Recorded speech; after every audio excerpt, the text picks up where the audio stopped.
المغضوب عليهم ولا الضالين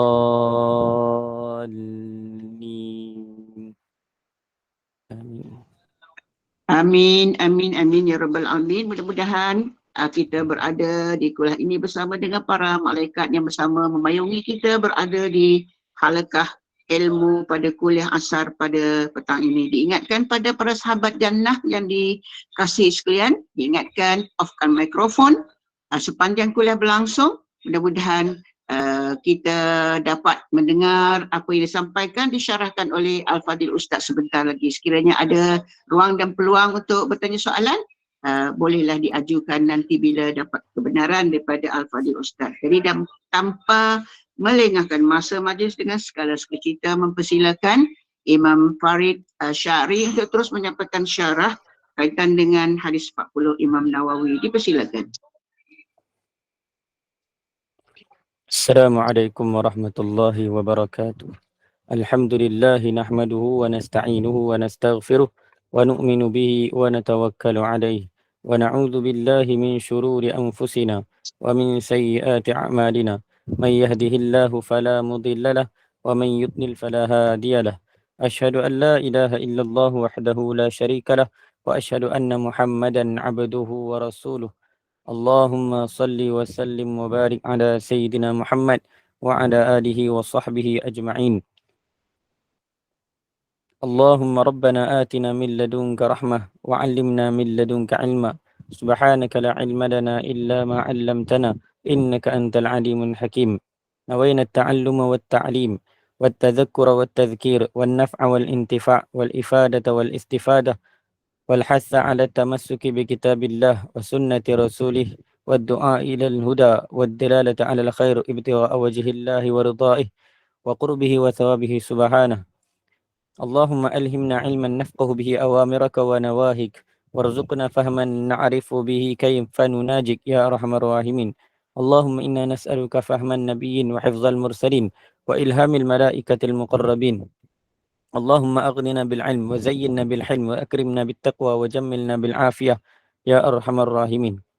اللهم إنا نستودعك ما قرأناه أو نقرأه في هذا المجلس وما قبله وما بعده، فاحفظه علينا حتى ترده إلينا وقت احتياجنا إليه يا أرحم الراحمين. اللهم أكرمنا بنور الفهم وأخرجنا من ظلمات الوهم وافتح لنا أبواب رحمتك وانشر علينا حكمتك يا أرحم الراحمين. Rabbi syrah li sadri wa yassir li amri wahlul 'uqdatam min lisani yafqahu qawli, amma ba'd. Alhamdulillah, kita syukur pada Allah Subhanahu wa taala kerana dengan limpah kurnianya Allah Subhanahu wa taala masih lagi dudukkan kita di dalam majlis ilmu, masih lagi pilih kita untuk menjadi di kalangan orang-orang yang sentiasa mempelajari ilmu dan memuliakan ilmu. Dan juga Allah Ta'ala bagi taufik dan hidayah kepada kita masih lagi istiqamah di jalan ilmu. Mudah-mudahan ianya berterusan sehingga kita meninggal dunia, hingga kita bertemu dengan Allah Subhanahu wa taala, insya-Allah Subhanahu wa taala. Jadi pada petang ni kita masih lagi meneruskan syarahan bagi hadis yang ke-9, masih lagi di bawah lafaz hadis iaitu ma amartukum bih fa'tu minhu mastata'tum. Wa ma amartukum bihi fa'tu minhu mastata'tum. Masih lagi dalam konteks hadis yang tu, ma nahaitukum anhu fajtanibuhu wa ma amartukum bihi fa'tu minhu mastata'tum. Itu melakukan sesuatu yang buat mengikut sekadar yang mana kita mampu. Dan daripada lafaz tersebut, daripada ungkapan tersebut, keluarnya satu lagi kaedah, iaitu darul mafasid muqaddamun ala jalbil masalih. Yang mana kaedah ini masyhur kaedah ini ketika mana bila mana kita menjalani PKP. Bila kita kena PKP, maka masyhurlah kaedah ini. Ataupun begitu juga bila mana disarankan untuk kita mengambil suntikan vaksin, maka ini juga kaedah yang diguna pakai.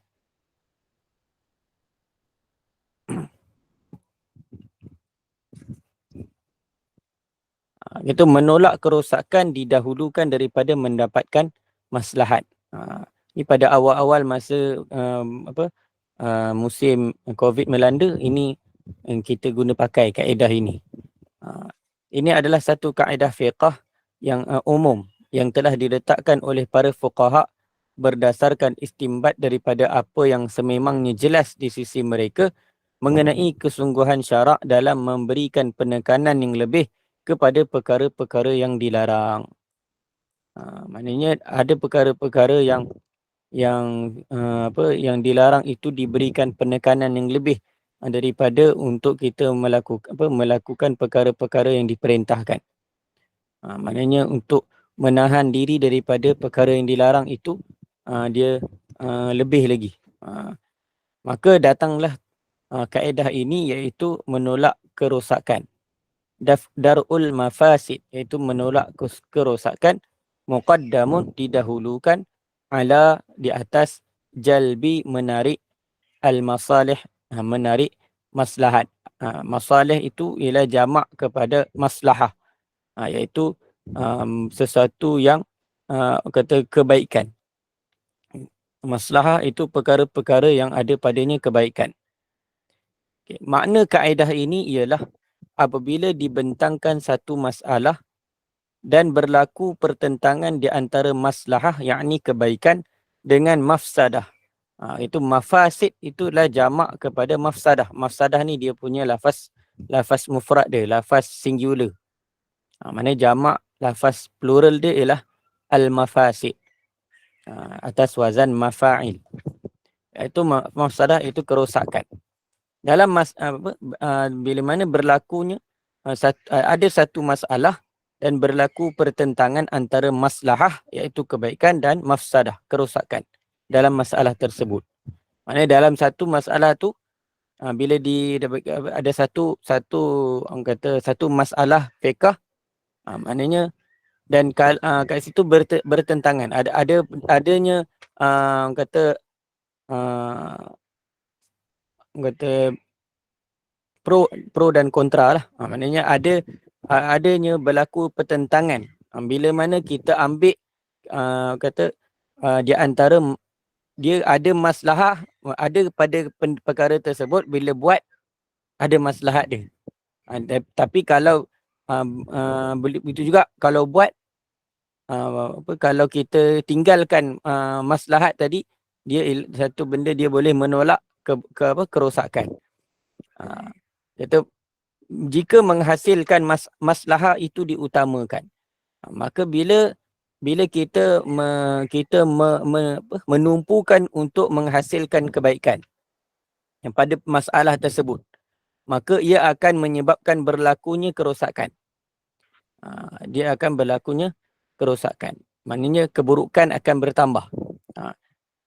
Dan manakala jika mafsadah diutamakan pula, maknanya kalau kita kekang perkara, maknanya jangan ambil kisah pada kebaikan. Maknanya kebaikan tu ditolak tepi dulu, maka fokus pada menolak maslahat. Maka dia akan membawa kepada hilangnya maslahah yang diingini. Maka maslahat tu takkan dapat bila mana diutamakan untuk menolak kerosakan. Maka pada masa ini keutamaan diberikan kepada penolakan mafsadah. Ini menolak kerosakan sama ada dengan cara meninggalkan perkara tersebut, ini benda yang rosak tu ditinggalkan, ataupun melakukan sesuatu yang boleh menolak kerosakan itu daripada berlaku. Kat sini didahulukan menolak keburukan, didahulukan menolak kerosakan itu ialah pada masalah kalaulah tidak ditolak kerosakan tersebut, kerosakan tadi akan bertambah. Tapi kalau ditolak kerosakan tersebut, kalau tak ditolak kerosakan tersebut macam tu je, dia tidak ada pertambahan, maknanya tidak merebak. Maka pada ketika itu nanti akan datang cerita dia ialah didahulukan maslahat. Okay. Setakat ni boleh faham tak? Maknanya bab, InsyaAllah Ustaz. boleh faham okey. Okay. Pada masa ini keutamaan diberikan kepada penolakan mafsadah sama ada dengan cara meninggalkan perkara tersebut, iaitu meninggalkan mafsadah tersebut, ataupun meninggalkan pengamalan kepada satu perkara itu, ataupun melakukan sesuatu yang boleh menolak kerosakan itu daripada berlaku. Ini kerana kebiasaannya keburukan begitu cepat berkembang. Maknanya benda yang merosakkan ni, kebiasaannya dia akan cepat merebak, cepat berkembang dan meninggalkan kesannya seperti merebaknya kebakaran pada rumput yang kering. Seperti mana kalau kata api. Kalaulah kita padam, kalau kita tak padam api itu lama-lama dia akan merebak. Dia akan habis. Dia bakar rumput kering tersebut. Tapi kalau kita biar, kalau kita padam api itu, dia tak merebak lah. Tapi mana menyekat keburukan daripada berlaku, meskipun tindakan ini menyebabkan hilangnya beberapa manfaat ataupun menyebabkan kelambatan untuk mendapatkan manfaat tersebut, adalah satu tindakan yang bijak. Mana bila datangnya satu masalah, mana kalau kita tak tahan kerosakan ni, kita ambil, kita usaha kepada perkara yang menambah maslahat, maka dia akan menyebabkan keburukan tadi, dia akan berjangkit, dia akan merebak. Maka pada ketika itu, tinggalkan benda yang boleh menambah kebaikan untuk mengekang berlakunya merebaknya kerosakan. Mana bila buat perkara tersebut, maka pengarang syarih kata, yang mensyarahkan, ulama yang mensyarahkan kitab ni mengatakan ia adalah satu tindakan yang bijak. Mana bila kita mengekang kerosakan. Sebagai contoh praktikal bagi kaedah ini dalam masalah fiqh ialah larangan menjual anggur kepada sesiapa yang diketahui akan menggunakan perahan anggur tersebut untuk dijadikan arak. Mana dia jual anggur. Lepas tu datang satu orang, yang orang ni dia beli anggur, dan memang kita tahu kalau dia beli anggur dia buat arak. Maka pada ketika itu dia kat sini dia akan datang dua keadaan. Mana kalau lah orang tadi dia jual anggur pada orang tadi, dia dapat duit, dapat untung. Kemudian kalaulah dia tahan, kata dia tak jual kepada orang ni, maka dia akan rugi. Tapi kebaikan dia apa? Dia akan mengekang tersebarnya orang yang meminum arak. Itu maksud dia. Maknanya daripada contoh ni boleh faham. Maknanya bila datang orang yang mana dia nak jual anggur tadi kepada orang ni dia dah tahu dah orang ni membuat arak. Maka pada ketika itu dalam hukum fiqh dilarang dia menjual. Walaupun kalau kata dia ambil, dia jual pun, maknanya dari sudut dia tidak menyebabkan apa-apa pun. Maknanya dia dapat untung. Tapi bila orang ni beli, maka dia akan menyebabkan ramai lagi orang yang akan mabuk, orang minum arak. Maka untuk menolak kerosakan tersebut, maka ditinggalkan manfaat. Dia tak ambil apa-apa bayaran, dia tak dapat apa-apa keuntungan, tapi dia dapat tolak kemudaratan. Dia dapat menyebabkan tertahannya kerosakan. Sekata sekalipun pembelinya membeli dengan harga yang lebih mahal daripada orang lain. Walaupun kata orang yang nak beli, orang yang nak buat arak tadi, dia beli lebih mahal, bayar berkali ganda pun, maka pada ketika itu dia berpegang kepada menolak darul mafasid, menolak kerosakan itu lebih diutamakan daripada menarik manfaat, menarik maslahat. Begitu juga dengan larangan daripada memperniagakan arak atau membuatnya sekalipun ia mengandungi keuntungan material ataupun kepentingan ekonomi. Larangan untuk jual arak. Walaupun dia jual, walaupun kalau kata jual dapat untung, dapat menambah ekonomi. Tapi oleh kerana arak tadi menyebabkan banyaknya kerosakan, maka dalam hukum fiqh mengatakan haram. Tak boleh jual arak. Walaupun ia atas dasar untuk menolak kemudaratan, menolak kerosakan itu diutamakan daripada menarik manfaat, menarik maslahat. Begitu jugalah bermuamalah dengan perkara-perkara yang diharamkan oleh syarak. Maka kerana apa? Kerana ada natijah yang buruk, ada kesan yang buruk, maka untuk mengelakkan keburukan tersebut, maka teruslah syarak katakan hukumnya haram. Atas dasar darul mafasid muqaddamun ala jalbil masalih. Contohlah kata jual beli riba.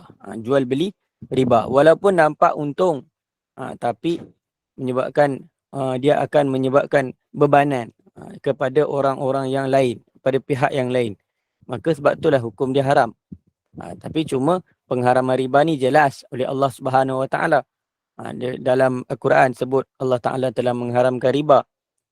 Maknanya kalaulah kita tak fikir logik sekalipun dari sudut pengharaman riba, tetap juga riba tu haram.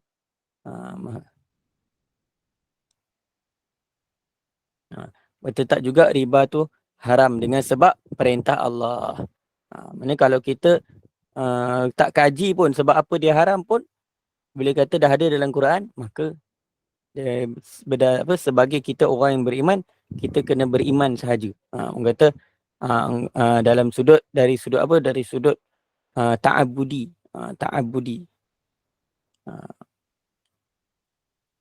Sebab Allah Ta'ala, mana Al-Quran tu mutawatir, bila hukum dalam Quran tu, dia secaranya mutawatir. Tak boleh kita mengingkari ni. Contoh lain yang melarang wanita daripada bekerja walaupun pekerjaan tersebut memberi manfaat kepadanya, iaitu apabila berlakunya percampuran dengan kaum lelaki atau bersunyi-sunyi dengan mereka di tempat kerja. Maknanya dekat sini dari sudut hukum fiqahnya, maknanya dari sudut hukum fiqahnya ialah masalah apabila dalam tempat bekerja, ruang bekerja ni ada pergaulan yang bebas. Maknanya dari sudut dalam tu ada dua orang je, seorang lelaki seorang perempuan, yang dua-dua bukan mahram, kerja dalam satu tempat, maka yang tu tak dibolehkan oleh syarak. Maka kat sini sebab apa? Sebab larangan tersebut dari segi kerja tak ada masalah, tapi dari segi berlakunya khalwah, maknanya dari sudut bila mana khalwah ini, bila ada dua orang, maka syaitan akan jadi orang yang ketiga. Jadi maknanya kat sini bila mana ada dua orang lelaki dan perempuan yang bukan mahram dalam satu tempat, maka perkara itu tak dibolehkan. Oleh kerana itu kat sini dari sudut hukumnya dilarang wanita daripada bekerja yang mana keadaan pekerjaan dia macam tu. Kerana apa? Untuk menolak kemudaratan, untuk menolak mafsadah yang berlaku. Kerana apa? Bila dah dua-dua, kita tidak boleh nak orang kata tak boleh agak lah. Maknanya ada kemungkinan untuk jadi perkara-perkara yang haram. Maka oleh kerana itu dielakkan perkara tersebut atas kaedah ini. Maknanya untuk menolak kerosakan itu diutamakan. Walaupun bekerja dua-dua tu mendatangkan keuntungan, mendatangkan hasil, tetap juga perlu kat sini dikekang perkara tersebut atas kaedah ini.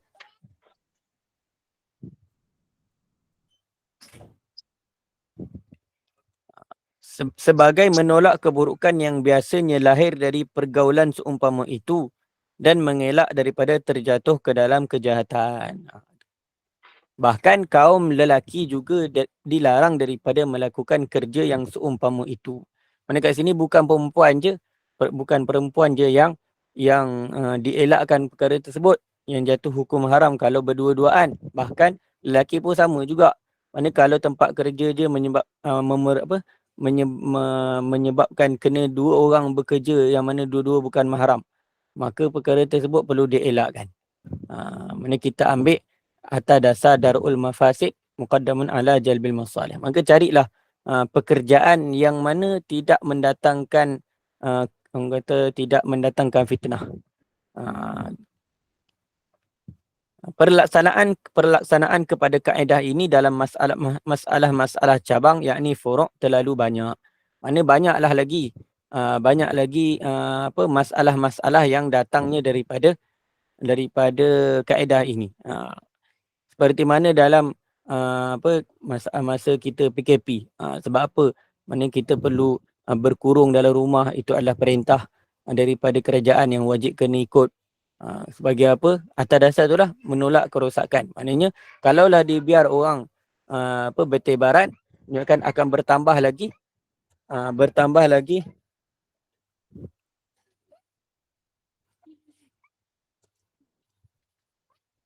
akan bertambah lagi dia punya merebaknya penyakit. Sebab tu semua kena kurung kat rumah atas dasar itu. Itu juga contoh lebih senang dari yang sebelum ni dalam masalah yang kita telah pun hadapi, masalah berjemaah. Masalah berjemaah. Asalnya hukum berjemaah adalah sunat ataupun kata sunat muakkadah, hukum berjemaah. Jadi ataupun ada ulama kata fardu kifayah, hukum berjemaah. Jadi bila berlakunya tersebarnya virus COVID-19 contoh, maknanya dan juga bila tersebar, maknanya dia bila orang berkumpul ramai-ramai menyebabkan akan merebaknya lagi. Betul juga. Sebab tu bila mana dibuat ketetapan berjemaah di rumah saja. Mana dengan azan dan muazzin akan laungkan solatlah di rumah-rumah kamu. Mana kat sini dah untuk atas asas untuk menolak kerosakan atau menolak kerosakan ditakdimkan, didahulukan. Maknanya kalau datang berjemaah ada pahala, dapat pahala berjemaah, tapi atas dasar untuk menolak kerosakan daripada tersebarnya penyakit, melebarnya penyakit, maka didahulukan tidak boleh datang ke masjid daripada datang ke masjid. Itu atas dasar kaedah ini. Boleh faham?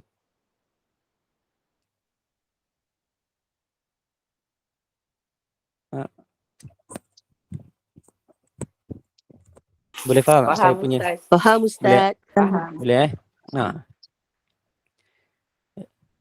Okay, mungkin juga boleh dijadikan dalil bagi kaedah ini dan perlaksanaannya daripada larangan yang sabit daripada Rasulullah sallallahu alaihi wasallam terhadap wanita daripada bermusafir sendirian tanpa suami atau salah seorang mahramnya dari kalangan lelaki. Maknanya dalil bagi kaedah ini. Mana kaedah ini juga boleh juga dalilnya datang daripada hadis yang ni. Satu hadis yang kita baca tadi, hadis yang ke-9 tu. Datang ni kaedah ni. Kata boleh juga jadi dalil bagi kaedah darul mafasid muqaddamun ala jalbil masalih ini daripada hadis yang mana dilarang wanita itu bermusafir tanpa mahram. Tanpa suami ataupun mahram. Iaitu Imam Bukhari dan Imam Muslim meriwayatkan, dan lafaznya dari riwayat Imam Muslim daripada Abu Hurairah radhiyallahu anhu, katanya Rasulullah sallallahu alaihi wasallam bersabda, la yahillu limra'atin tu'minu billahi wal yaumil akhir tusafiru masirata yaumin illa ma'adhi mahramin. Tidak halal bagi perempuan yang beriman dengan Allah Subhanahu wa taala dan hari kiamat bermusafir sehari perjalanan kecuali bersama mahram. Maknanya daripada hadis ini juga boleh dijadikan dalil bagi kaedah tadi. Maknanya kat sini baginda sallallahu alaihi wasallam melarang wanita itu atas dasar untuk menolak kerosakan. Maknanya bila mana tanpa mahram ini boleh jadi macam-macam keadaan, boleh jadi macam-macam masalah. Tapi kalau dia bersama dengan suami, satu tak ada fitnah dah. Ataupun bersama dengan mahramnya, maka dia akan terpelihara daripada perkara-perkara yang lain. Maknanya atas dasar untuk menolak kemudaratan wanita bersafar sendirian, atas dasar itulah datangnya kaedah ini. Maknanya kalaulah wanita itu dia boleh bersafar tanpa dia kata kalau dia bermusafir untuk melakukan perkara-perkara yang harus, maka dia dapat manfaatlah, maslahat. Tapi oleh kerana dia seorang, dia tak ada mahram, tak ada suami, maka tak boleh untuk dia safar seorang-seorang. Tapi ilah dia itu adalah ilah apa kerana tidak ada keselamatan pada ketika itu. Sebelum ni saya dah terang lah, mana bila wanita tadi walaupun dia safar seorang-seorang, tapi tak timbul isu keselamatan. Maknanya dia kata boleh pelihara diri dia sendiri dan kata tidak ada datangnya kemungkinan yang buruk yang boleh berlaku pada wanita tadi, maka sebab tu ada ulama menghukumkan harus. Ada ulama menghukumkan harus.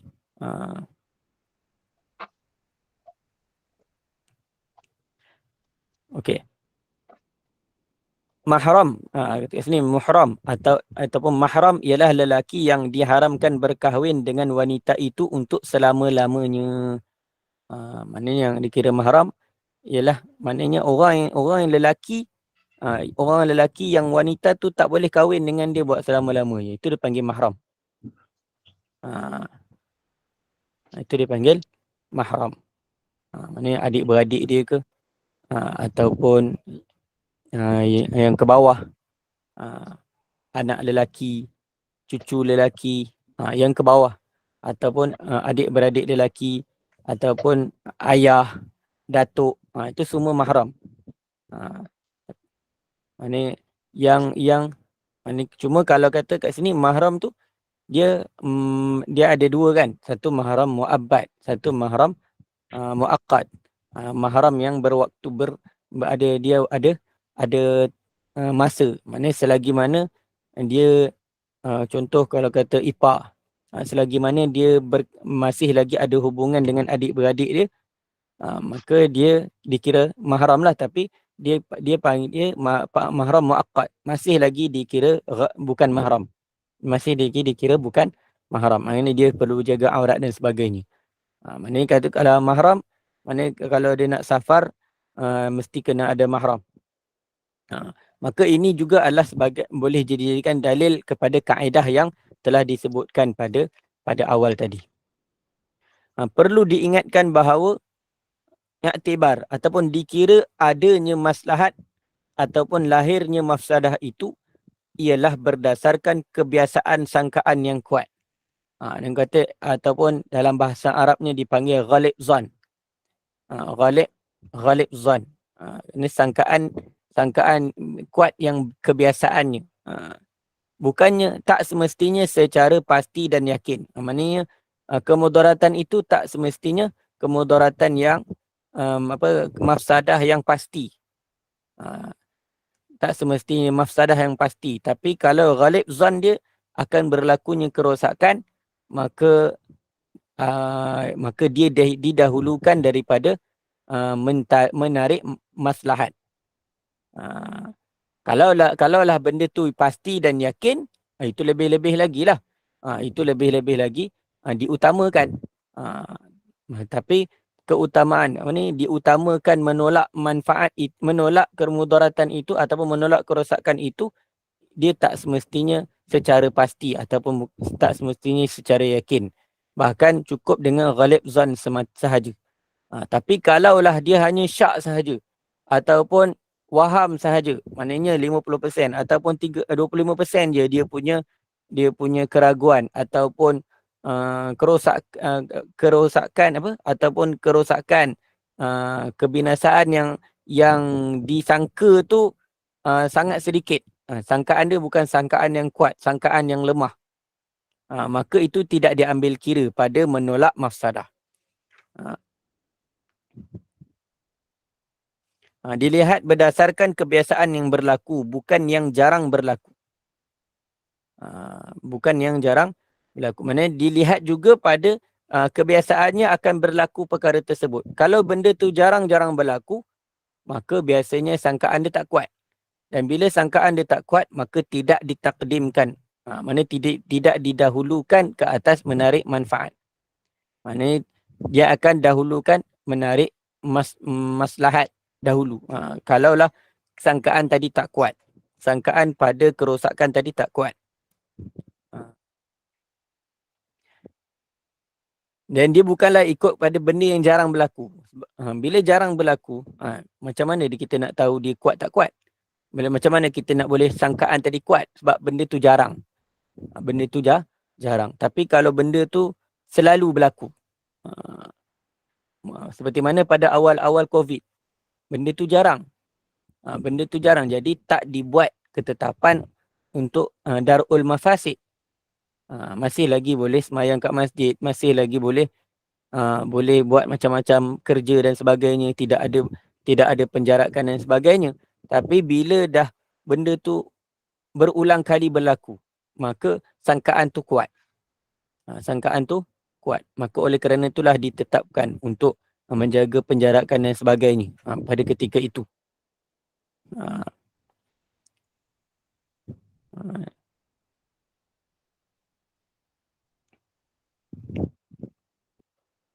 Okay.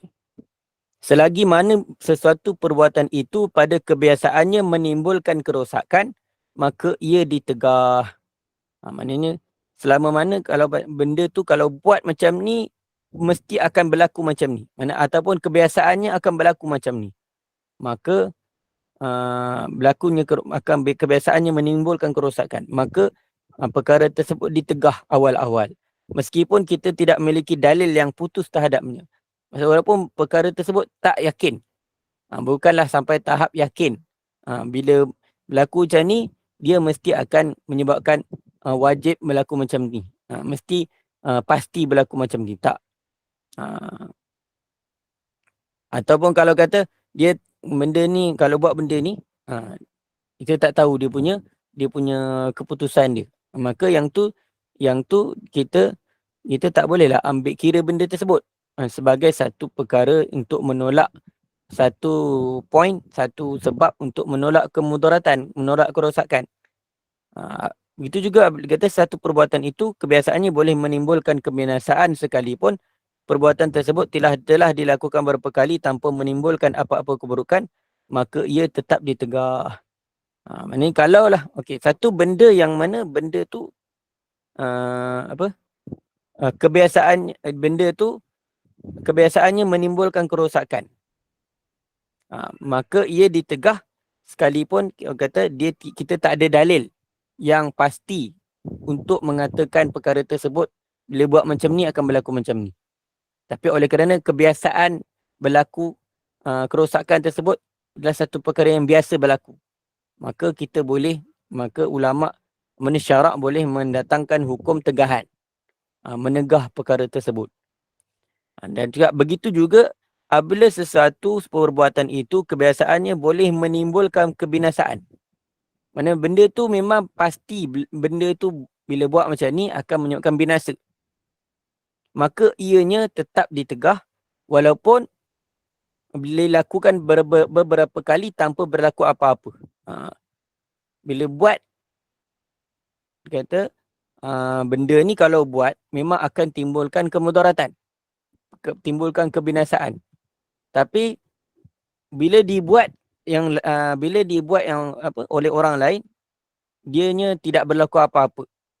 Tapi oleh kerana benda tersebut memang akan berlaku kebinasaan, walaupun orang ni buat tak ada apa-apa, maka hukumnya tetap larangan. Maka dilarang perkara tersebut. Sebab apa? Benda tu dah pasti dah akan berlaku kemudaratan. La i'tibar lil mafsadati al marjuhah. Ni maka datanglah satu kaedah di bawahnya. Maka tidak ada i'tibar, mana tidak diambil kira kepada mafsadah yang marjuhah, yang tak kuat. Mana kerosakan yang tak kuat nak dibandingkan dengan maslahah yang kuat. Maka pada ketika itu kita tak pakai kaedah yang tadi.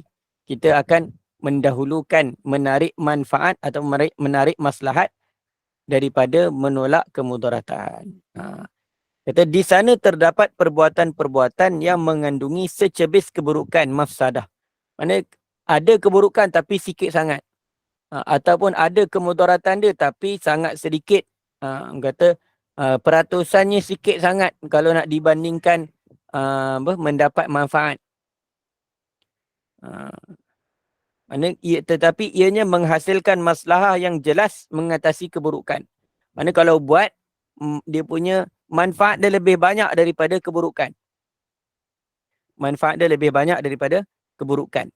Mana kalau kata keburukan tadi, kalau ada pun, dia tidak menyebabkan tersebar ataupun tidak menyebabkan bertambahnya buruk. Maka pada ketika itu didahulukan mengambil manfaat daripada menolak kemudaratan.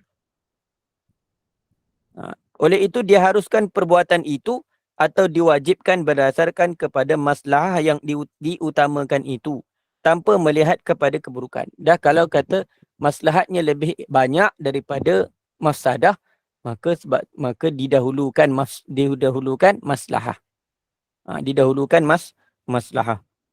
Tanpa kita perlu tengok sikit pun kepada keburukan ataupun mafsadah tersebut. Kerana dalam hal ini ia itu ialah keburukan. Keburukan adalah marjuhah. Tak kuat.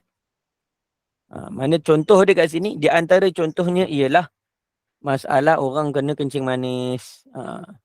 Orang kena kencing manis. Potong kaki ke tak potong kaki?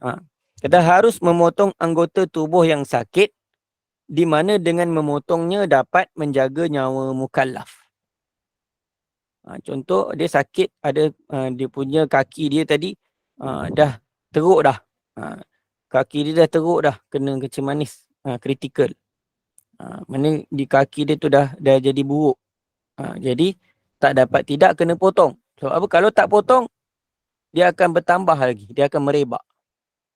Dia akan merebak ke peha dan sebagainya. Menyebabkan akan bertambahlah kerosakan, kemudaratan, kebinasaan tadi akan bertambah. Maka kalau potong kaki, kalau potong kaki itu dia ada keburukan dia lah. Sebab apa? Akan hilanglah anggota.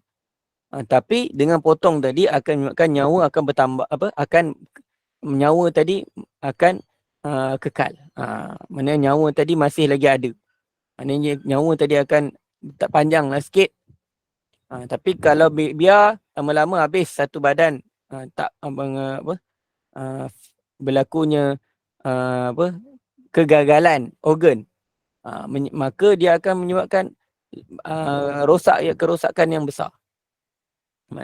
Maknanya kalaulah ditahan dengan potong yang sedikit, potong kaki yang bahagian yang dah rosak, maka yang lain tu akan sihat.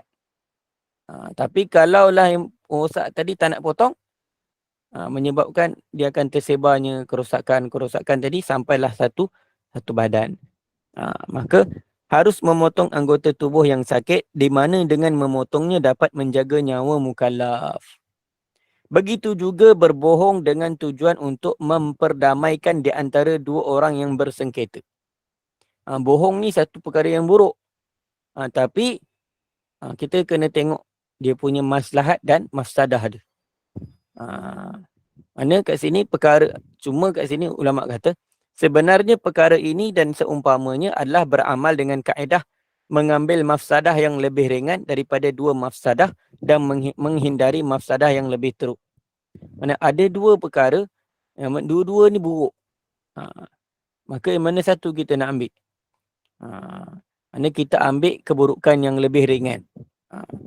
Dia ni buruk, tapi keburukan dia lebih ringan daripada yang ni. Maka kita pilihlah yang keburukan dia lebih minima. Keburukan dia lebih minima. Maknanya kat sini dalam masalah berbohong. Berbohong satu perkara yang buruk.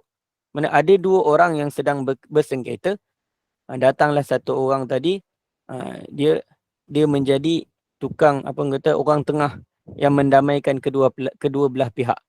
Maka dia pun berbohong. Berbohong atas tujuan apa? Untuk supaya kedua-dua pihak tadi berbaik balik. Maka ulama kata, walaupun kalau berbohong itu adalah satu perkara buruk, tapi dengan berbohong tadi akan menyebabkan dua orang yang bersengketa tadi akan berbaik. Maka pada ketika itu, dia ambil sesuatu yang boleh menarik manfaat berbanding dengan untuk menolak kemudaratan. Maksudnya kalau tak berbohong, orang tadi akan bergaduh sampai bila-bila. Tapi kalau dengan sebab bohong tadi, contoh si A tadi pergi jumpa si B. Dia cakap, B, C nak jumpa kau. Kemudian A pula pergi jumpa dengan C. Kata B cakap engkau ni bagus. Dia kata dan dia kata dia nak jumpa kau. Maknanya dia cakap kebaikan. Contoh si A cakap kebaikan si C kepada si B. Kemudian cakap kebaikan C tadi kepada kebaikan B tadi kepada C pula. Maknanya kemudian dua-dua bertemu dan berbaik. Maka walaupun dia hanya berbohong sahaja, tapi bohong tadi itu maka dibolehkan atas dasar untuk menyatukan kedua belah pihak. Untuk mendamaikan di antara dua orang yang bersengketa. Sebenarnya perkara ini dan seumpamanya adalah beramal dengan kaedah mengambil mafsadah yang lebih ringan. Maksudnya kalaulah tak bohong, akan berlakunya satu kemudaratan yang lebih besar. Tapi dengan bohong, mafsadah yang lebih ringan, maka itu adalah lebih bagus daripada memecah belahkan orang.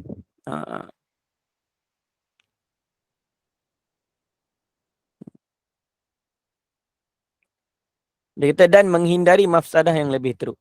Kerana mafsadah kekalnya anggota badan yang sakit, macam tadi masalah kecil manis tadi.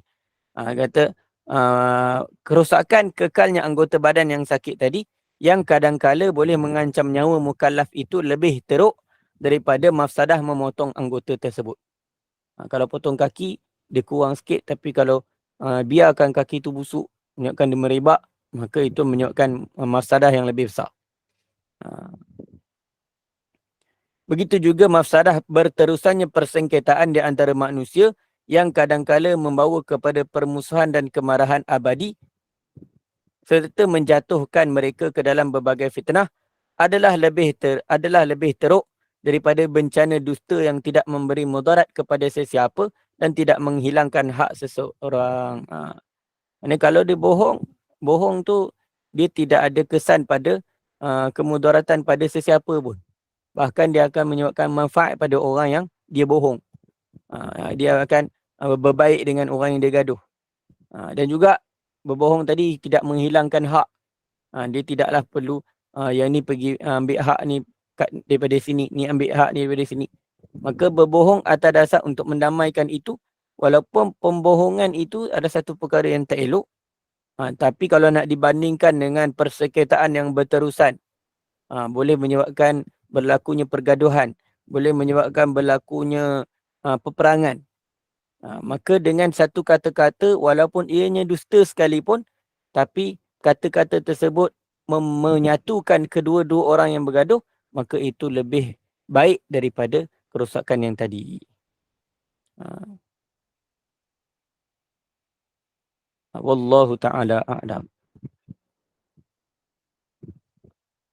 Boleh faham setakat tu?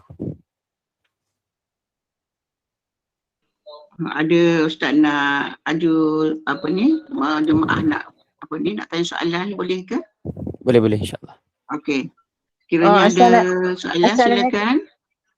Assalamualaikum Ustaz. Assalamualaikum. saat ni Ustaz kata boleh nak apa pasal ni kita nak selesai masalah dengan apa pasal ni tipu nak selamat. Maknanya berbohong untuk bohong tak ada bohong berbohong atas tujuan untuk mendamaikan kedua belah pihak. Maka itu ulama kata harus. Maknanya sebenarnya dia dari sudut zahir ni nampak bohong lah. Tetapi dia sebenarnya satu helah lah, helah.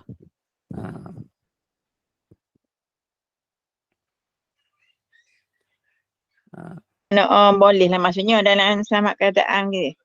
Untuk menyelamatkan keadaan daripada berlakunya perpecahan yang lebih besar.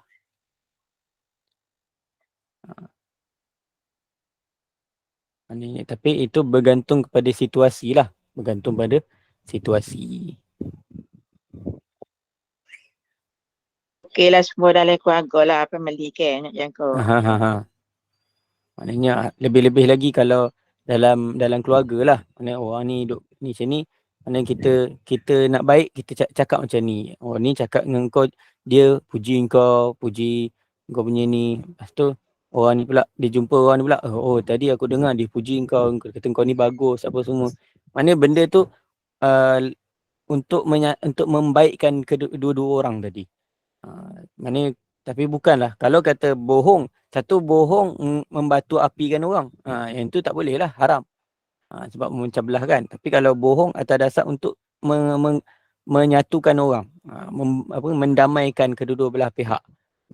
Yang tu dari segi hukumnya atas dasar atas kaedah yang disebutkan tadi, hukumnya harus.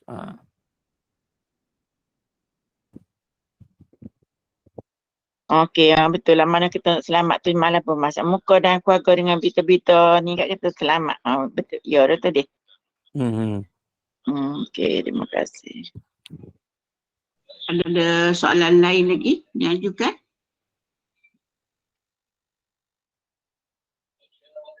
Silakan.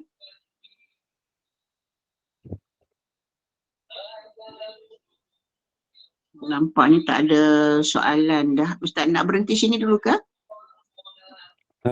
Ada lagi nak sampaikan sikit lagi ke? Cuma yang ni agak panjang dia punya. Jadi kita nak berhenti sini dulu lah. Nanti sambung kuliah akan datang.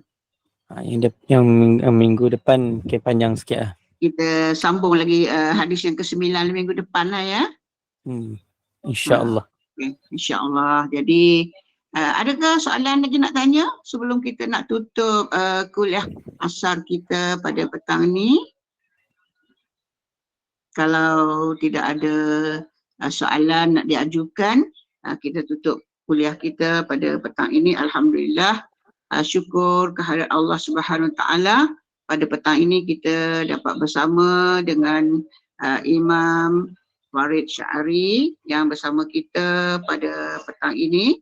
Jadi mudah-mudahan apa yang disampaikan oleh Al-Fadil Imam Farid Syari tadi itu syarah hadis 9. Syarah ni panjang lagi, jadi kita boleh lanjutkan pada kuliah akan datang. Jadi hari ini kita lebih kepada melakukan sesuatu mengikut sekadar yang kita mampu. Jadi hadis ini juga menunjukkan tuntutan seorang mukmin supaya meninggalkan apa yang ditegah, mengerjakan apa yang ditegah itu, yang dia perintahkan itu mengikut kadar kemampuan seseorang. Jadi sambungannya kita akan dengar pada kuliah akan datang.